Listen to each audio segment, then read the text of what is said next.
let's do this. Next up, we have Lunar Abyss by Lchavasse. Once again, everybody, this is a Basterd's LFA, a layman-friendly analysis. I'm a professionally trained musician, a composer, and my objective here is to explain things in a way so that you don't have to be one to understand what is happening here musically. So, if you like the sound of that, make sure you're following the channel, subscribe to the channel, whatever term you want to use, like the video, share the video, leave a comment, turn on notifications, become a member, all that good stuff. At the time of recording, we recently passed 3,000 subscribers on YouTube, so thank you so much for that. Yeah, this is wild, dude. I was not expecting to make it this far, this fast, so thank you, everybody, for being here. It's really, really cool. Two disclaimers. Number one, this is my first time hearing this track ever, so I will be pausing a lot. I will be talking a lot because I'm going to be explaining things as I hear them or as I realize them. And number two, this is recorded live on stream on a single take, so I might stumble on my words. Whatever happens, happens. So, with that being said, let's do this. Lunar Abyss, featured in Geometry Dash as far as I'm concerned. Let's go.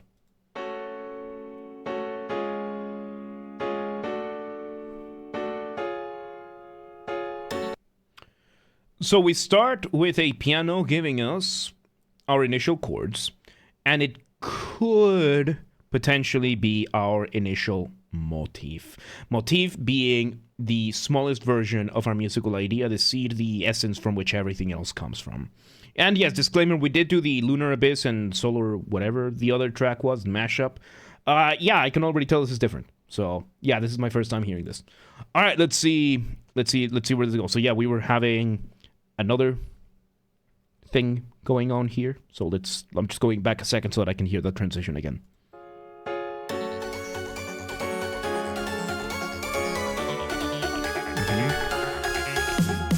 So that is the actual motif, which,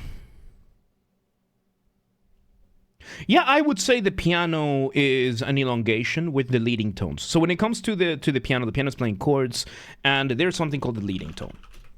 The leading tone is usually the top note of a chord. That simple. And I would say that the chords being played would be an elongation of the motif. Relatively speaking, then, the actual melody that we heard would be the reduction of the motif. These are relative terms. Elongation is when you take a musical idea and you make it slower. And a reduction is when you take a musical idea and you make it faster. So in this case, because the piano played first, technically speaking, the melody is then a reduction of the motif. So, potato, tomato. Okay? So, with that being said, yeah, now we have the motif coming here while the piano is repeating. Let's see where it goes.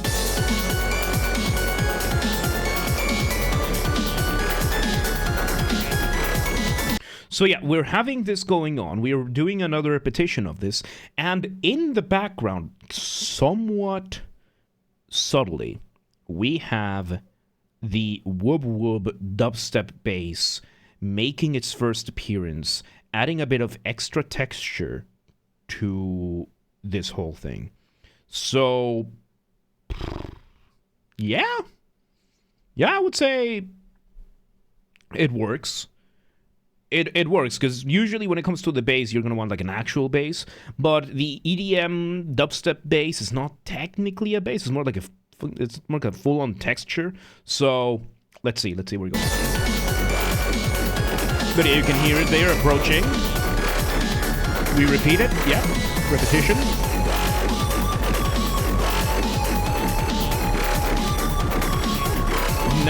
Now we bring in another version, a variation of the motif, which I would say is a simplified version of the motif. So the motif itself, the main one of the melody, is using something called neighboring tones. A neighboring tone is what happens when you have you have three notes. The first and the last are the same note. And then you can have an upper neighboring tone where the second note is an upper note, or a lower neighboring tone where the second note is going down and then back up. And the point here is that it gives you the shape, this triangular-esque shape. And how are we making this more rhythmic? We are just engaging in what is called rhythmic displacement. This displacement to take what could be an equivalent, like all of the notes lasting the same and not really, and we just push that neighboring tone a little bit further so that we get a slightly longer start and a shorter end to the neighboring tones. So we have this going on, and it's happening all over the place as our motif is happening. And then what we are getting now in this other version of the motif is that we are getting rid of a few of the neighboring tones, leaving us with just the overall shape, which is kind of the same shape that the pianos were going in, where the leading tones of the pianos were going in, but this time it's on a faster melody. So it's an interesting way of developing material, because usually when you make new material, when you redo or when you revisit material, you are going to add to it. So it's fairly rare to come up with it's fairly rare to take the material you have and remove from it as the first variations. Usually people start with something simple and build from there.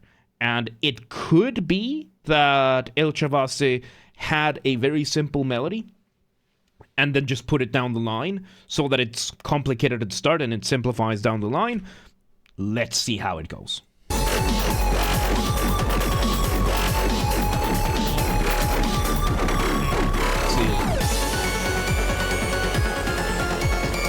Back to the original motif.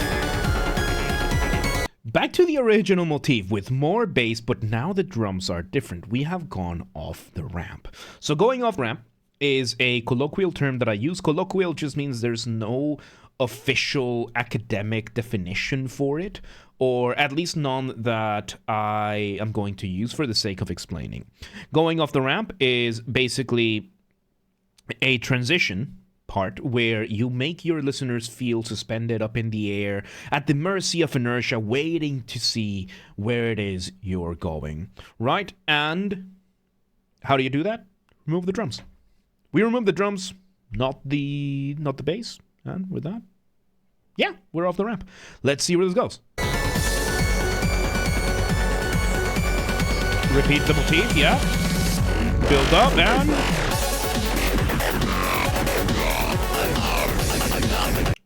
interesting. So usually when it comes to electronic and dubstep, everything after, I would say 2020, after like what, 2010? So this is 9 years ago. This is what, 2016? Everything after everything after 2010, ever since Skrillex, the way you drop the beat is you go for the bass first. That's the way most drop beats have worked since Skrillex took over. That's not what we did here. We dropped the beat by bringing in the high chords first and then bringing the bass. And we are doing a call and response between the high chords and the bass. This, it works for me because it kind of gives it this sense of rhythmic displacement while having call and response. And call and response is the concept of we have the chords at the high doing a call, and then the bass doing a response, giving it this back and forth conversation like feeling to this drop. I'm just not used to hearing this. I'm not used to hearing this. So let's see where it goes.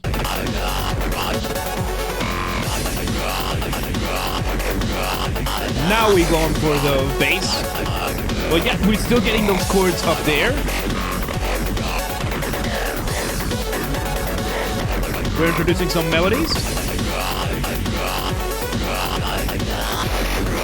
Okay, so every once in a while we are interrupting, and instead of playing the full chords, we are playing arpeggios.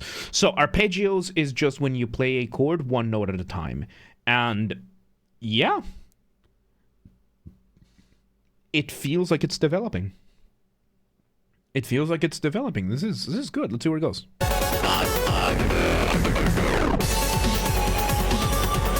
Back we go to the variation. The variation of the motif. The simplified version of the motif.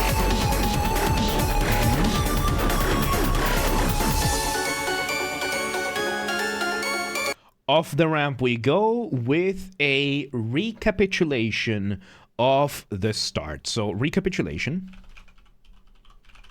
is, well, you bring back material and you just revisit material. Again, you repeat yourself. That's recapitulation. But the concept of recapitulation is for the purpose of you are listening to this again after the concept, or after you've listened to everything before. So structurally speaking, so structure in music, in instrumental music, we call that form. That's just the fancy way of saying structure, right? And in instrumental music, we use letters. So in this case, we had an intro with the piano building up. Then we had section A, where we had our motif, the first variation of the motif, we said section B, which was the dropping of the beat.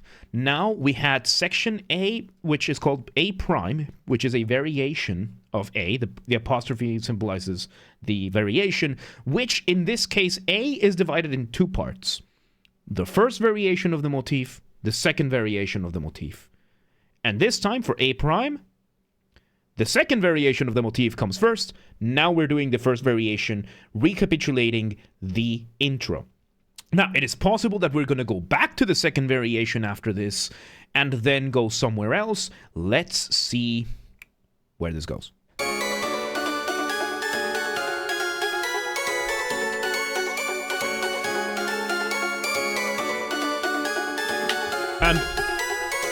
And by the way, YouTube chat, remind me to address that topic after the video, because I will explain. I will explain, okay? I'll explain.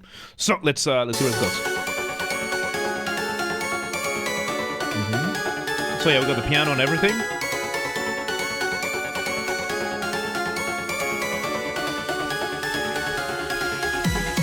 And we're back. So we stayed on the first variation of the motif, but now we're doing like build-up of the motif. Lengthwise, we are entering another A. So this is just a longer version of A, but in the strictest sense, this could be just A double prime, which is not unheard of. Let's just see.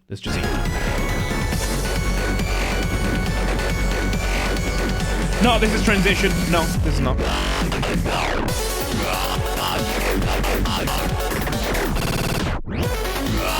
Completely different type of drop. Structurally speaking, it contains some of the elements of B. It contains a few more rhythmic variations. It has similar. Let me hear a bit more. It's B. It's B. We just put a little bit more bass.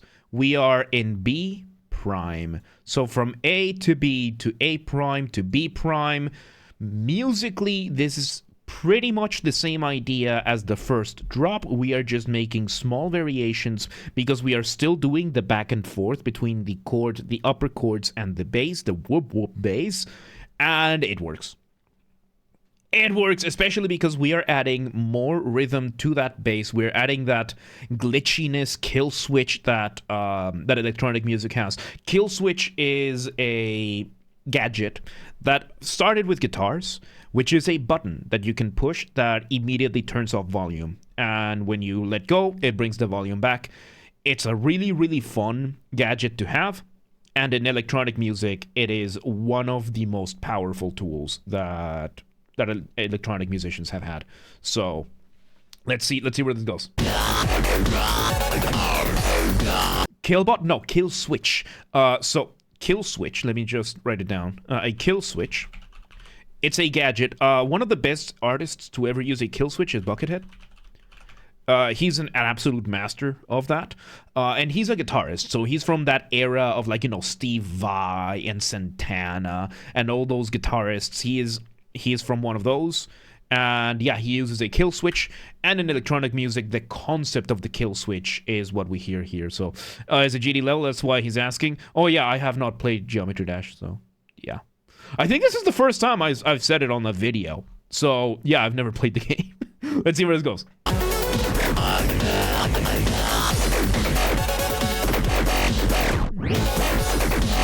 Oh, I like that. Yeah, this is really cool. We are taking the concept of B, and yeah, you were just trolling and you got me. And we're taking the concept of B, and we're just exploring the rhythmic variations that we can just get. Like, we're doing something different every time, but because it's a dropping of the beat, you can get away with it. Because once again, when you're making music, you want to keep a very careful balance between what is familiar and what is new.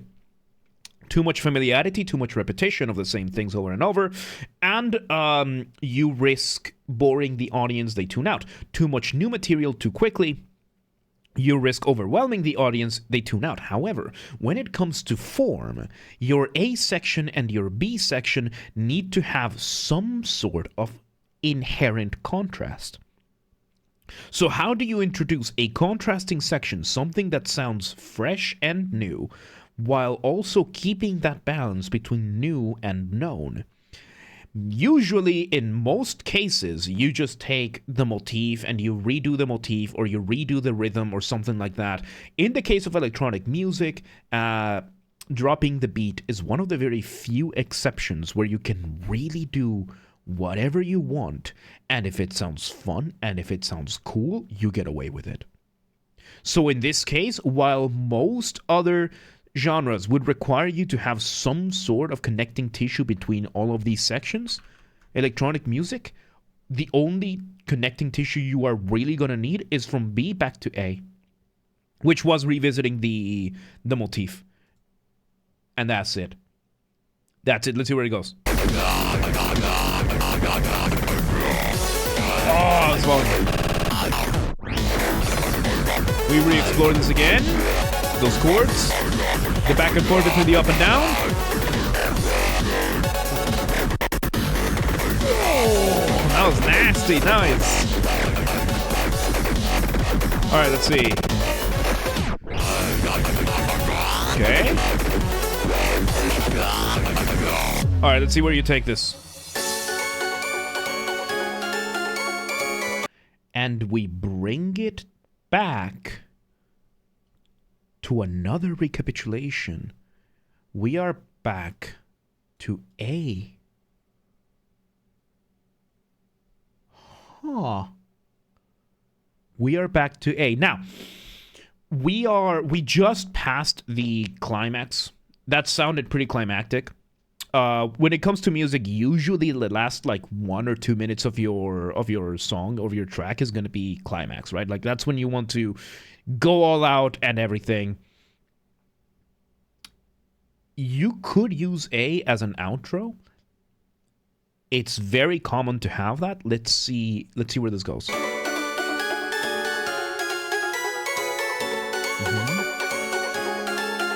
Pure recapitulation, yeah.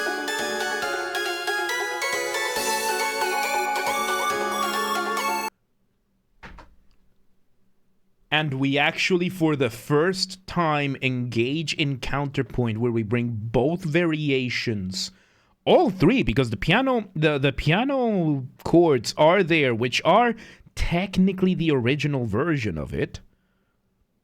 So now we have all variations of the motifs being played together at the same time for the first time. Nice. Nice. Let's see where it goes.